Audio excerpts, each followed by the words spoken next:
ঢাকায় প্যাসেঞ্জার ট্রেনে অগ্নিকাণ্ড, মৃত 4। আগুনে ভস্মীভূত প্যাসেঞ্জার ট্রেন।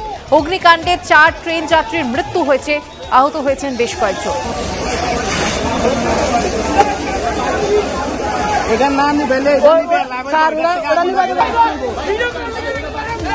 ঢাকায় প্যাসেঞ্জার ট্রেনে অগ্নিকাণ্ডের ঘটনা, মৃত্যু হয়েছে 4 জন যাত্রীর।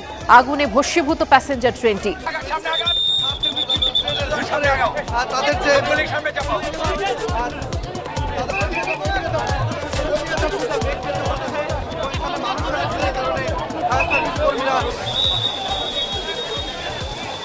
এই ঘটনা ঘটার কিছুক্ষণের মধ্যেই উদ্ধার কাজ শুরু হয়ে যায়। যুদ্ধকালীন তৎপরতায় উদ্ধার কাজ শুরু হয়। তবে 4 জন ট্রেন যাত্রীর মৃত্যু হয়েছে এই অগ্নিকাণ্ডের ঘটনায়। আগুনে ভস্মীভূত হয়ে গিয়েছে গোটা প্যাসেঞ্জার ট্রেনটি। আহত হয়েছেন বেশ কয়েকজন, তাদের হাসপাতালে নিয়ে যাওয়া হয়েছে, হাসপাতালে চিকিৎসাধীন রয়েছেন তারা।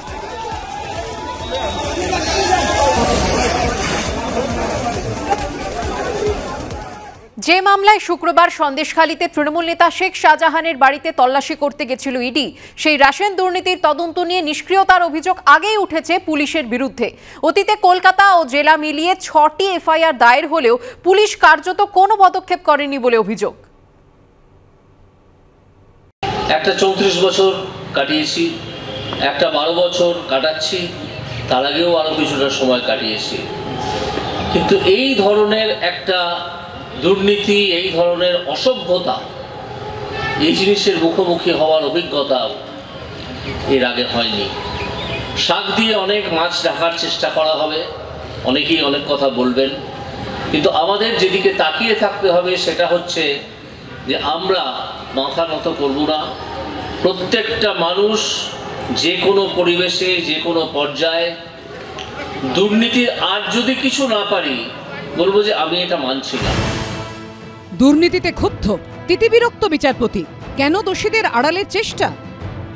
তদন্ত আটকানোর জন্য এর আগে পর্যন্ত বিভিন্ন মামলা মোকদ্দমা করা হচ্ছিল মানুষের পয়সা খরচ করে, এবং কোনো অন্যায়, কোনো দুর্নীতির তদন্ত করতে গেলেই, তদন্তের আদেশ দিলেই তার বিরুদ্ধে সুপ্রিম কোর্টে চলে যাওয়া হচ্ছিল।